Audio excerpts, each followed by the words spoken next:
Assalamualaikum warahmatullahi wabarakatuh. Di sini saya akan menjelaskan dengan tema bagaimana urgensi dan tantangan ketahanan nasional dan bela negara bagi Indonesia dalam membangun komitmen kolektif kebangsaan. A. Menelusuri konsep dan urgensi ketahanan nasional dan bela negara. Apa itu ketahanan nasional dan apa itu bela negara? Ketahanan nasional atau national resilience merupakan salah satu konsepsi kenegaraan Indonesia.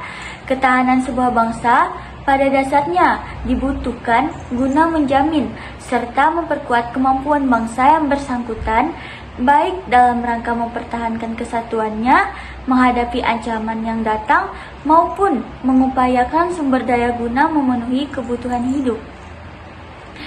Dengan demikian, ketahanan bangsa merupakan kemampuan suatu bangsa untuk mempertahankan persatuan dan kesatuannya, memperkuat daya dukung kehidupannya, menghadapi segala bentuk ancaman yang dihadapinya sehingga mampu melangsungkan kehidupannya dalam mencapai kesejahteraan bangsa tersebut.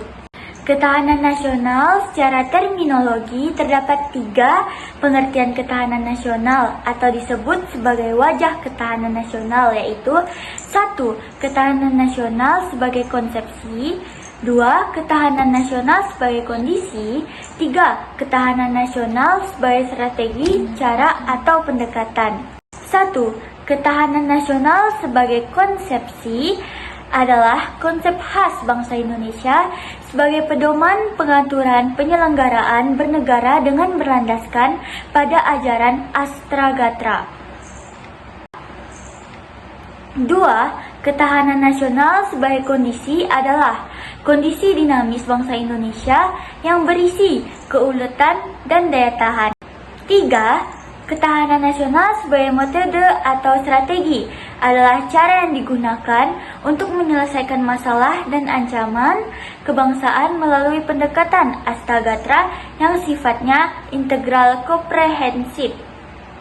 3. Ketahanan nasional meliputi A. Ketahanan ideologi adalah kondisi mental bangsa Indonesia yang berlandaskan keyakinan dan kebenaran ideologi Pancasila yang mengandung kemampuan untuk menggalang dan memelihara persatuan dan kesatuan nasional dan kemampuan menangkal penetrasi ideologi asing serta nilai-nilai yang tidak sesuai dengan kepribadian bangsa. B. Ketahanan politik adalah kondisi kehidupan politik bangsa Indonesia yang berlandaskan demokrasi politik berdasarkan Pancasila dan Undang-Undang Dasar 1945 yang mengandung kemampuan memelihara sistem politik yang sehat dan dinamis serta kemampuan menerapkan politik luar negeri yang bebas dan aktif. C. Ketahanan ekonomi adalah kondisi kehidupan perekonomian bangsa yang berlandaskan demokrasi, ekonomi yang berdasarkan Pancasila yang mengandung kemampuan memelihara stabilitas ekonomi yang sehat dan dinamis, serta kemampuan menciptakan kemandirian ekonomi nasional dengan daya saing yang tinggi dan mewujudkan kemakmuran yang adil dan merata. D. Ketahanan nasional budaya adalah kondisi kehidupan sosial budaya bangsa yang dijiwai kepribadian nasional berdasarkan Pancasila yang mengandung kemampuan membentuk dan mengembangkan kehidupan sosial budaya manusia dan masyarakat Indonesia. E. Ketahanan pertahanan keamanan adalah kondisi daya tangkal bangsa yang dilandasi kesadaran bela negara seluruh rakyat yang mengandung kemampuan memelihara stabilitas pertahanan keamanan negara yang dinamis, mengamankan pembangunan dan hasil-hasilnya serta kemampuan mempertahankan kedaulatan negara dan menangkal segala bentuk ancaman. 4. Bela negara sebagai upaya mewujudkan ketahanan nasional. Kegiatan pembelaan negara pada dasarnya merupakan usaha dari warga negara untuk mewujudkan ketahanan nasional. Bela negara adalah sikap dan tindakan warga negara yang teratur, menyeluruh, terpadu, dan berlanjut yang dilandasi oleh kecintaan pada tanah air dan kesadaran hidup berbangsa dan bernegara Bela negara mencakup bela negara secara fisik atau militer dan bela negara secara non-fisik atau nirmiliter. Dari dalam maupun luar negeri, setiap warga negara berhak dan wajib ikut serta dalam upaya bela negara. Bela negara dapat secara fisik, yaitu dengan cara memanggul senjata, menghadapi serangan atau agresi musuh. Bela negara secara fisik dilakukan untuk menghadapi ancaman dari luar. Bela negara secara non-fisik adalah segala upaya untuk mempertahankan negara Kesatuan Republik Indonesia dengan cara meningkatkan kesadaran berbangsa dan bernegara, menanamkan kecintaan terhadap tanah air. Salah satunya diwujudkan dengan sadar dan taat membayar pajak, serta berperan aktif dalam memajukan bangsa dan negara, termasuk penanggulangan ancaman. 5. Ketahanan nasional dan bela negara. Tahukah Anda tentang negara Yugoslavia? Apakah yang menyebabkan kehancuran Yugoslavia? Jawaban sederhananya adalah karena tidak kuat lagi tingkat ketahanan nasional di negara Yugoslavia, terutama dari segi ketahanan aspek ideologi.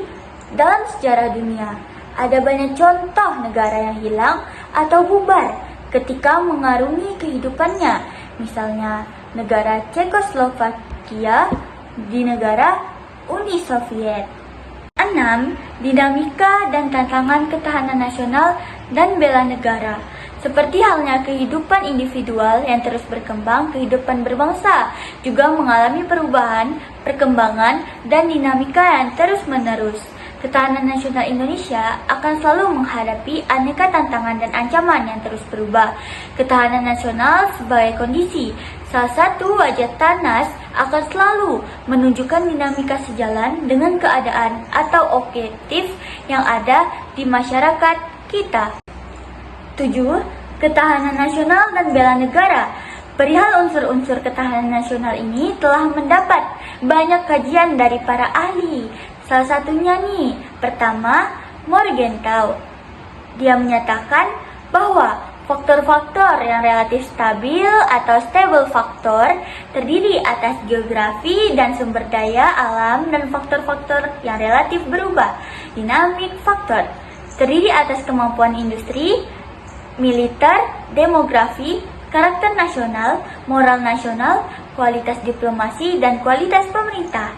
Kedua, Alfred Thayer Mahan menyatakan letak geografi, bentuk atau wujud bumi, luas wilayah, jumlah penduduk, watak nasional, dan sifat pemerintahan. Menurut Mahan, kekuatan suatu negara tidak hanya tergantung luas wilayah daratan, akan tetapi tergantung pula pada faktor luasnya akses ke laut dan bentuk pantai dari wilayah negara, sebagaimana diketahui Alfred. Mahan termasuk pengembang teori geopolitik tentang penguasaan laut sebagai dasar bagi penguasaan dunia. Barang siapa menguasai lautan akan menguasai kekayaan dunia. Barang siapa menguasai kekayaan dunia akan menguasai dunia.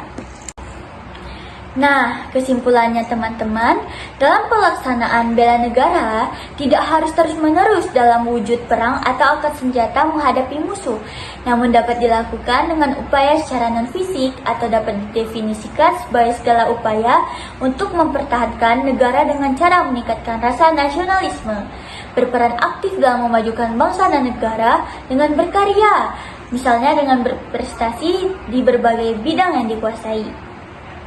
Kesadaran dan kepatuhan terhadap hukum maupun undang-undang, dan menjunjung tinggi hak asasi manusia atau biasa kita sebut dengan HAM. Hal tersebut sangat penting diterapkan mengingat HAM mengatur hak-hak yang dimiliki setiap individu. Pembekalan mental spiritual di kalangan masyarakat agar dapat menangkal pengaruh-pengaruh budaya asing, utamanya yang tidak sesuai dengan norma-norma kehidupan bangsa Indonesia. Salah satu caranya dengan lebih bertakwa kepada Tuhan Yang Maha Esa melalui ibadah sesuai agama maupun kepercayaan masing-masing. Contoh nyata yang sudah dilakukan mahasiswa dalam bela negara saat ini adalah belajar dengan tekun serta membanggakan nama kampus melalui prestasi akademik maupun non-akademik, mentaati seluruh peraturan yang telah ditetapkan oleh pihak kampus, serta berkontribusi dalam berbagai kegiatan sosial. Supaya semua hal itu terwujud, peran mahasiswa sangat-sangat penting adanya, terlebih sebagai agen of change untuk membuat bangsa dan negara kita menjadi bangsa yang kuat dan mampu bersaing dengan negara-negara maju lainnya.